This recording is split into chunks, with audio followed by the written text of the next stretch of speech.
노변에게 물어봐 2MC 이끌어가 산상식 분쟁 그리고 법률 문제 네가 필요한 사례들로 불러주네 고민과 근심은 털어놔 I don't care 본격 정보 법률 팟캐스트 진짜 살아있는 리얼 에피소드 노변에게 물어봐 2MC 이끌어가 노영이와 두 남자의 위대한 유산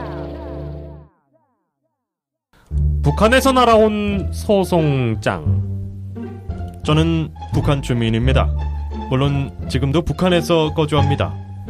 제 아버지는 6.25 전쟁 이후 월남해 우리 가족을 버리고 새 가정을 꾸렸습니다. 나쁜 사람이야? 실질적인 가정이었던 아버지가 없어진 우리 집은 겨우 옥수수죽으로 연영하며 버텨왔습니다. 이거 약간 이것이 알고 싶다. 그러니까. 그런데 말입니다.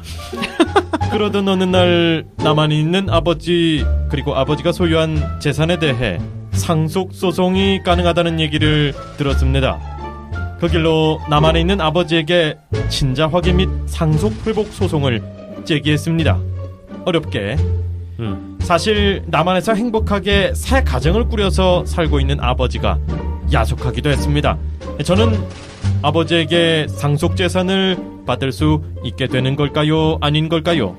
그런데 말입니다. 알고 싶습니다. 그러니까 이게 그러니까 아까랑 비슷한 건데 맞아요. 북한 주민이 우리나라 법원에 소송을 할 수 있는가? 네. 이 부분은 항상 기본적인 거고. 소송을 걸 수 있다고 한다면 네. 토지 소유권 주장한 것이 받아들여질 것인가? 네네. 이 두 가지가 이제 쟁점이 되는 거죠. 맞아요. 근데 실제로 뭐 위의 사연이랑 비슷하긴 한데 그렇죠. 이 분은 상속 재산을 받을 수 있다 없다? 결론은 있다. 받을 수 있다. 네. 아까 말했잖아. 네네. 한반도와 그 보석 도서로 한다. 네네네. 그렇다면 우리나라는 사실 북한이라고 하는 곳을 나라로 인정하지 않기 때문에 네네. 그곳에 살고 있는 사람들 기본적으로는 우리나라 국민이 될 수밖에 없고 예. 그분들이 우리나라 재판부에 제대로 된 소송 위임권을 가지고 그러니까 소송 항의를 한다면 예. 당연히 인정해줘야 되겠죠. 약간 오늘 소개해드리는 순서가 살짝 뒤바뀌었으면 이야기가 더 쉬웠을 것 같아요. 그러니까 예를 그렇죠, 들면 그렇죠. 지금 만난 세 번째 케이스를 먼저 접하고 나서 그죠? 편집을 아까 하세요, 얘기했던 편집을. 두 번째 케이스로 넘어가면 되는 거니까 그렇죠. 그건 제가 알아서 잘 마사지를 하도록 하겠습니다. 그래요. 어쨌든 북에 있는 북한 주민이 우리 남한 땅에 살고 있는 한국 사람, 그러니까 한국으로 넘어온 월남한 아버지에게 상속 소송을 제기할 수 있다라는 부분이고요. 그래서 재산을 실제로 받을 수 있다라는 거는 이제 우리 헌법에 나와 있는 명시된 부분을 우리 노변께서 정리를 해주셨고요. 근데 이제 이런 얘기를 우리가 하는 기본적인 이유는 남북 정상회담 때문에 그렇잖아요. 그 네. 계기로 해서 이런 얘기를 다루는 건데 실제 통일이 되지 않더라도 아까 우리 얘기했던 연방제 통일이나 이런 부분으로 진행이 된다고 하더라도 이런 소송은 진짜 앞으로 무수히 많을 것 같아요. 그렇죠. 네, 실제로. 그래서 야 이거 노다지네요. 축하드려요. 그런가요? 오늘 네, 방송을 계기로 좀 많이들 좀 찾아와서 혼자 왔네. 좀 찾아왔으면 좋겠다는 생각이 들고요. 그렇죠. 네. 네. 네. 아무래도 저한테 잘 보여야 되겠죠. 저랑 친하게 지내시는 게 좋지 않겠어요? 네, 누나라고 부를게요.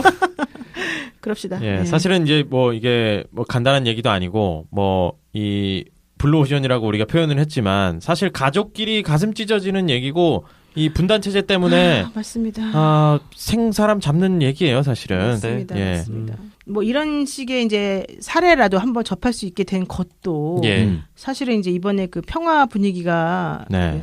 뭐 만들어지면서 이렇게 된 거잖아요. 예. 그렇기 때문에 우리가 이제 이렇게 된 것에 대해서 관심을 가지게 된 것이라도 이제 좋다. 이런 네. 생각을 먼저 좀 가져보고요. 예. 현재 우리가 너무 다르게 살아왔다고 그래서 관심이 없었던 북한에 있는 분들에 대해서도 좀 생각을 하는 그런 시간을 가져야 될 것 같아요. 앞으로 이제 뭐 대비해서 뭐 이런 통일법이나 관련해서 네. 법 제정 움직임들도 이제 좀 아마 생기고 논의도 그렇죠. 좀 빠르지겠죠. 특별법이 네. 당연히 생기겠죠. 그래서 네. 이번에 국회 그 문 대통령이 얘기한 것 중에 비준을 받아야 되냐 말아야 되냐 이거 있었잖아요. 그렇죠. 그것도 사실 좀 굉장히 중요한 복잡한 문제인 것 부분이에요. 같더라고요. 왜냐하면 지금 뭐 자유한국당에서는 그건 안 된다 이렇게 얘기를 하고 헌법 있지만 공부하고 오라고. 네, 근데 그건 이제 원론적인 얘기고 원론적인 얘기고 헌법적으로 제대로 보고 질문하시오. 다시 공부하고 질문하세요. 네. 그런 국회에서 비준을 해주어야지 사실은 법률도 그거에 맞춰가지고 그들의 권리를 도와주기 위해서 혹은 우리의 권리를 지키기 위해서 네. 법을 이렇게 편하게 만들 수가 있는 건데 만약에 그 헌법에 있으니까 뭐 어차피 그런 거 할 필요도 없는 거 아니냐 이런 식으로 계속 나가게 되면 네. 사실은 안 되죠. 실질적으로 네, 실제 아무것도 생기는 안 되는 문제들을 다 손 놓고 지금 다 뭐 네. 민사 소송으로만 해결해야 되는데 네, 그건 말이 안 되는 그렇죠. 거죠. 근데 사실. 실제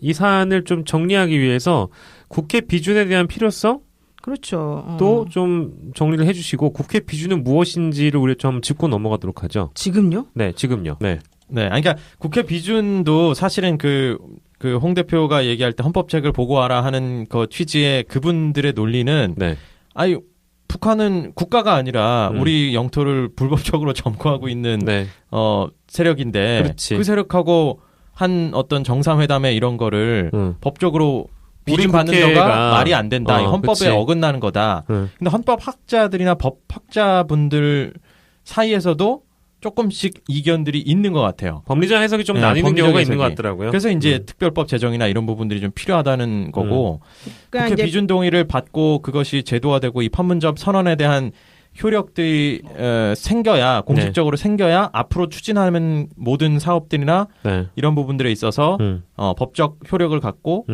새롭게 그 앞으로 좀 나아갈 수가 있는 건데 국회 비준이 안 되게 되면 지금 선언에서 또 그치고 말 가능성도 있게 되는 그렇죠. 거죠. 그러니까 비준이라고 하는 게 뭐냐면은 이제 국가하고 국가 간에 사실은 법이 없잖아요, 원칙적으로는. 그래서 그 약육강식이나 강자의 논리에서만 결정될 수가 있는 건데 그렇게 되면은 나라하고 나라 간에 약속하고 이런 게 하나도 의미가 없어지기 때문에 네, 그런 것들에 대해서 우리가 이제 나라하고 나라 간에 체결하는 약속을 조약이라고 부르고 그렇습니다. 그런 조약을 체결하고 그런 조약들을 각각 각 국에서 인정하고 이행할 수 있도록 뭔가 좀 강제력을 부여하자. 네, 그렇게 하는 의미에서 국회라고 하는 곳에서 이 조약 같은 것들에 대해서 우리가 동의한다라고 하는 의미로 네. 비준이라고 하는 거를 이제 하는 거예요. 그렇죠. 그래서 이 조약의 체결이나 비준이 있으면 사실 이제 국제법적으로 어느 정도는 우리가 강제력이 있는 혹은 효력이 있는 그런 것으로 우리가 가름하자라는 얘기인데 그렇죠. 지금 우리나라 헌법 60조 1항에서 보게 되면 국회가 이런 비준 동의권을 가지고 있는 건데 예. 지금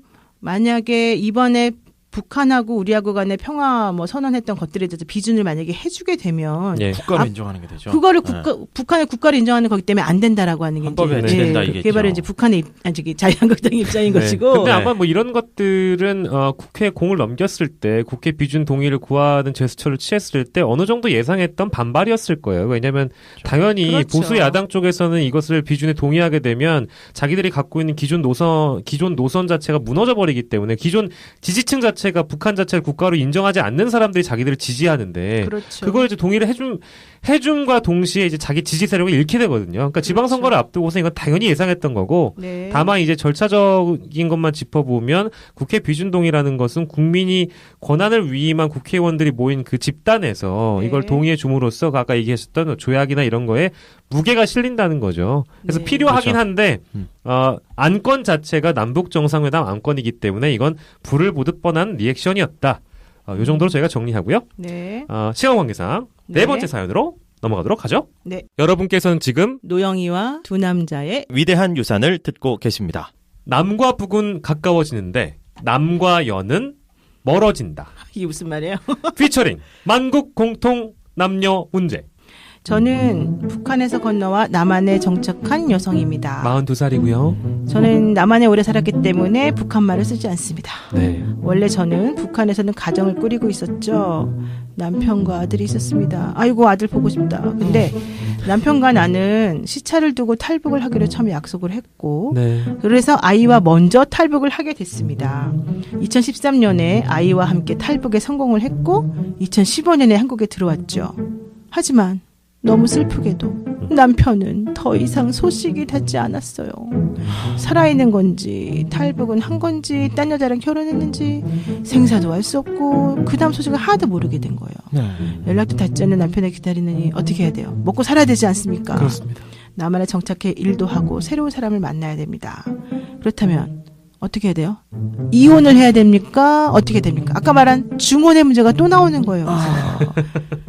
그렇습니다. 네 번째 사연을 만나봤는데요. 제목이 남과 북은 점점 가까워지는데 남과 여는 멀어진다. 뭐 이 제목이 걸맞는지 모르겠습니다만 어찌됐든 북한에서 건너와서 남한에 정착한 여성이 남편이 연락이 닿지 않아서 어찌됐든 남한에서 자기의 삶을 이어나가야 되는데 뭐 계속 기다릴 수 없으니까 이게 이혼을 어쨌든 법적으로 이혼을 하고 싶은 거예요. 정리를 근데 하고 이게 이혼이 가능한가에 위해서. 대한 부분입니다. 네. 네. 배우자 중에 한 명만 탈북에 성공하는 경우들은 사실 굉장히 많이 있을 많이 거예요. 쓸 거예요, 당연히. 예. 뭐 가족들을 남겨두고 어쩔 수 없이 오게 되는 경우들이 있는데 이렇게 해서 한국에 정착한 사람 중에 북한에 남아있는 배우자를 상대로 이혼 소송을 제기하는 아까 나온 이 사례와 같은 경우가 좀 늘고 있다고 하는데 네. 이게 이제 요 대표적인 경우인 것 같아요. 근데 이제 문제는 이게 그 생사 여부조차 알 수 없고 연락이 닿지 않기 때문에, 그러니까 이혼을 기본적으로 하려면 상대 배우자에 대한 어떤 동의나 뭐 허락까지는 아니지만 그 의견을 구해야 되는데 지금 연락이 안 닿잖아요. 네. 그죠? 이게 일방적인 뭐 그 가출이나 행방불명하고는 또 조금 다른 케이스여서 이게 좀 굉장히 문제가 좀 될 것 그러니까 같아요. 남한 같은 경우, 우리나라 같은 경우는 사실은 그 상대방이 생사가 불명일 때는 상대방이 생사가 불명하다는 것을 신고를 해서 5년인가가 지나고 나면 그 사람을 사망한 것으로 간주를 해요. 네. 그래서 이제 그렇게 되면은 사망자로 인정이 되면 사실은 이혼이 아닌 거가 되죠. 네네. 사별이 되는 거죠. 네. 근데 그렇게 아니고 어딘가 살아있다는 거 아는데 연락이 안 된다. 이제 이런 경우를 보통 얘기를 하는데 예. 그때는 그냥 그 남성이나 여성의 주민등록상 주소지로 소장을 보내요. 그러면 상대방이 안 받을 거잖아요. 네. 그럼 몇 번 여러 번 시도를 해본 끝에 안 받으면 법원에다가 공시송달이라고 하는 신청을 해요. 그건 무슨 얘기냐면 아무리 우리가 노력을 해도 상대방에 대해서 이게 소장이나 이런 걸 가지를 않으니까 그냥 법원 게시판에다가 우리가 그 사람에 대한 걸 올려놓고 그냥 단순히 그 사람에게 송달이 된 것으로 의제를 하자. 그렇게 해서 그 공시 송달을 결정을 받은 날로부터 이제 공시가 되잖아요. 법원 게시판에. 그럼 2주가 지나면 무조건 송달이 된 걸로 딱 쳐버려요. 그러면서 그때 보면 당연히 이제 우리가 원하는 대로 뭐 이혼소송 제기하는데 상대방이 답을 안 하니까 예. 당연히 이제 뭐 이혼이 되는 경우가 있죠. 그래서 우리는 그렇게 하는데 나는 이제 또 하나 중요한 건 그럼 북한은 결혼이나 이혼을 어떻게 하느냐. 네네네. 북한의 결혼 이혼 제도도 아세요? 모르죠. 아니 북한 대학원 북한 다니다며. 전문가라며. 도대체 저 나름 아까 많이 뭘 털었잖아요. 아는가 뭘 알아. 나 북한 아닌 것 전문가라며. 같은데 우리가 더 많이 한 것 같은데. 가봤다고요? 근데 사실은 요즘 뭐 물론 이건 좀 다른 얘기긴 한데 그 대학원을 다니고 있거나 뭐 박사를 전공했거나 석사가 됐거나 북한 전문가가 나와가지고 남북 정상회담 이후에 모든 북한 관련된 얘기를 주변에 있는 지인들 중에 북한자가 붙으면 다 물어보는 거야. 근데 잘 몰라 생각보다 오래 지나가지고. 자 내가 알려줄게요 그냥. 네, 내가 말씀하십시오. 친절한 노영이다 진짜. 네, 친절한 노영이 변호사가 알려드립니다. 네. 이제 북한에서도 당연히 이혼이 존재하는데요. 이혼은 법률적으로 제한합니다. 우리나라 같은 경우에는 이혼하는 방법이 합의 이혼이라고 보통 부르는데 협의 이혼이죠. 협의 이혼을 하거나 재판상 이혼하거나 두 가지 중에 하나를 할 수가 있는데 네. 북한은 재판상 이혼만 가능하다는 거예요. 그래서 아. 이혼의 합의가 안 이혼의 사유를 제한하고 신청서의 수입 인지의 가격을 매우 높게 측정해요. 그렇게 되면 이혼하기가 점점 어렵겠죠. 이혼을 못하게 만드는 네, 제도. 이게 바로 사실상. 1956년 내각결정 제24호라고 네. 하는 것이 만들어진 이후에 계속되고 있는 건데 네. 합의 이혼을 이 당시의 내용이 뭐냐면 합의 이혼을 폐지하고 네. 재판 이혼만 가능하게 하자 네. 이렇게 나와 있어요. 근데 더 중요한 건 북한의 이혼 사유랑 우리나라의 남한에 있는 재판상 이혼 사유가 다르죠. 우리나라 남한의 이혼 사유가 뭔지 알아요? 이혼 사유? 여러 가지가 있겠지만 제일 대표적인가요? 그러니까 성격 차이. 이제 뭐 성격 차이지 뭐. 진짜 성격 차이지 뭐. 그러니까 그거는 좀 이제 들어가면 돈. 그거는 기타 혼인을 계속할 수 없는 중대한 사유라고 하는 항목에 들어가는 거야. 성격 네네. 차이라는 거는 법에는 따로 없죠. 외도 이런 건 아닐 것 같고. 그러니까 아니 우리가 그 이혼하는 거는 상대방이 이제 부정한 행위. 네. 또 두 번째는 내 부모나 뭐 부양. 이런 사람들에 대해 음. 상대방이 함부로 하는 경우. 네네. 혹은 뭐 내가 그 사람의 부모에 대해 함부로 하는 경우, 뭐 네. 폭행이나 협박 같은 거 하는 경우, 이제 이런 거가 다 되고요. 예. 그런 종류의 재판상 이혼이 아닌 경우에는 네. 원칙적으로 뭐가 된다? 혼인을 지속하기 어려운 경우. 이것도 하나의 이혼 사유에 집어넣죠. 근데 이제 북한 같은 경우는 우리나라랑 좀 달라요.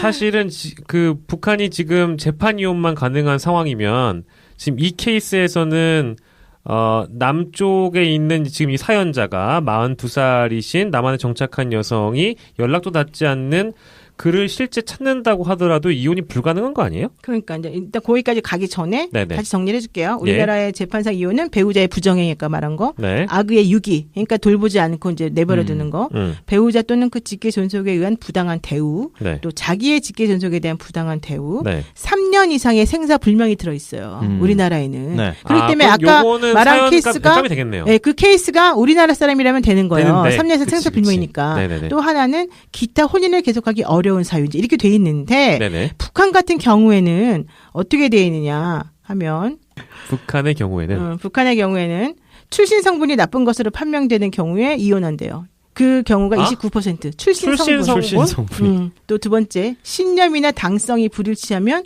이혼하는 경우가 21%. 신념과 당성이 불일치한다고요? 당? 당. 그 당이 우리가 아는 그 당이에요? 공산당. 아 진짜? 노동당. 그러면 노동당도 있나? 그 탈북을 했기 때문에 당성이 부족한 거고 당연히 그렇게 될 수도 있겠네요. 뭐 그럴 수 그쪽에서 있겠지만 보기에도. 어쨌든 간에 당성 등의 불일치로 이혼하는 경우가 21%. 또 한쪽이 바람을 피워서 이혼하는 경우가 19%. 또 바람은 안 피워서도 뭐 부부관계 잘 안 해준다거나 사랑한다는 말 안 해준다거나 이렇게 불만적인 경우가 있잖아요. 네. 그래서 이혼하는 게 11%. 또 이제 한쪽이 폭력을 행사해서 이혼하는 게 10%.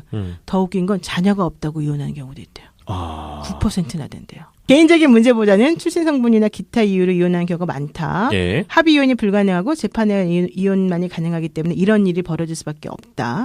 가장 확실한 이혼 사유는 배우자 중 한 사람이 반당분자. 우리 그 좀 옛날에 들어갔던 반당분자네. 반당분자, 반혁명분자, 어. 종파분자, 어. 정치적인 반항자 어. 이런 경우가 많다. 그렇다면 이혼할 때 재산 분할은 어떻게 될까요? 야 이거 진짜 어렵다. 되게 복잡하죠? 네. 네. 대부분의 경우는 사유재산이 없기 때문에 그런 문제가 그럼 발생하지 않는다. 그 생각을 못했네. 그치 북은 사유재산 없잖아. 너무 그러니까 재산 재밌죠. 문제가 아예 없는 거네. 자, 네. 우리 사건으로 돌아와서 네. 질문이 뭐예요? 질문이 나만의 이혼할 수 정착에서 있을까? 일도 하고 새로운 사람 만나려고 한다. 네네. 연락이 됐자는 그와 이혼할 수 있을까요?잖아요. 네. 그럼 어떻게 해야 돼요? 이 사람은 북한에다가 소장을 보내야 되잖아. 재판상 이혼만 그렇죠. 가능하니까. 저 탈북했는데 그러니까 어떻게 못 보내네? 보내죠? 어떻게 해야 되죠? 못 보내네. 그럼 이제 법원에 얘기하고 법원에 공시해서 뭐 공시 송달하고 해야 그러니까 되겠네. 아까 그랬잖아. 한반도와 그 부속 도서가 결국은 다 우리나라니까. 네. 이 사람들이 꼭 반드시 북한에 있는 법원에다만 보내야 될까요? 아 그러면 이 남한에 여성분이 남한에 있는 한국- 법원에다가 뭐죠 가정법원에 보내든지 뭐 해가지고 그 해결이 돼요 그러면? 그렇죠. 아 진짜? 네. 그럼 이 결론이 네. 이혼할 수 있다는 거예요? 네, 결론은 2007년 이혼이다! 왜 이렇게 뭔가 좋아해? 내가 이렇게 좋아해. 뭔가 내가 되게 개운해졌어 갑자기. 이혼할 수 있어. 결혼한 지 2년밖에 안 됐다며.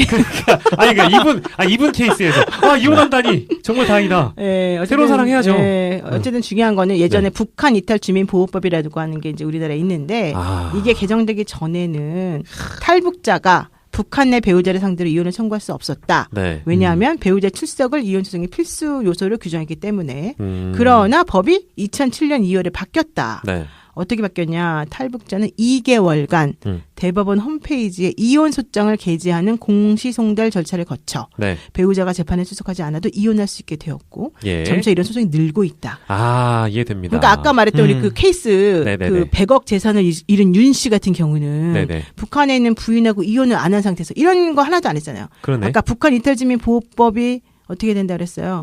개정되기 전에는 네. 당사자가 반드시 출석해야 되기 때문에 네. 이혼이 사실은 원천적으로 불가능하다 아까 말해줬잖아요. 네네네. 그러니까 중혼이 계속 유지됐던 것이고 음. 이번 케이스는 사실은 중혼을 막기 위해서 공시송대를 거쳐서 이혼을 먼저 한다는 거죠. 2007년 2월 이후에 북한 이탈 주민 보호법이 개정되면서 그렇죠. 네, 개정되면서 가능한 상황이 생긴 거고 우리가 오늘 진짜 확실하게 하나 배운 게 우리나라 헌법에는 한반도 및 부속 도서로 우리 국가를 규정하고 그렇죠. 있기 때문에 그렇죠. 법원이라 함은 그렇죠. 우리 한국에 있는 남쪽에 있는 법원에다가 이런 법적인 절차를 해도 구하면서 해도 된다. 해도 된다. 그렇지. 그러면서 자기 권리를 찾을 수 있다. 그렇죠. 아 정말 많이 배워갑니다. 그런데 사실 그렇게 되면 네.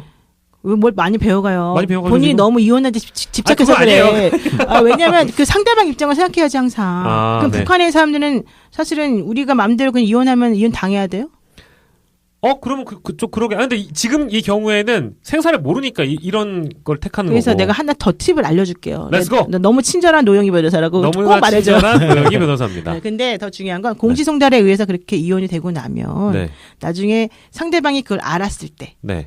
안 날로부터 다시 한번 이것은 문제다라고 해가지고 추한 항소라고 하는 걸 할 수 있어요. 이의 제기를 할 수 있다. 네, 항소를? 이의 제기를 할 수 아하. 있는 거예요. 그건 2주 안에 그것을 안 날로부터 2주 안에 하는 건데 아하. 이제 언제 알았냐가 쟁점이 되겠지만 어쨌든 음. 중요한 건 상대방이 그런 상황을 알게 되면 그들에게도 구제할 수 있는 길을 열어주고 있다. 그 알게 되는 그 시점에 대해서 그런 어떤 항상 다툼이 있어요. 그래서 그래요? 음. 오. 그렇잖아요. 야, 네. 어쨌든 뭐 쌍방의 권리를 다 인정하는 우리나라 법 좋은 법, 헌법도 좋은 법.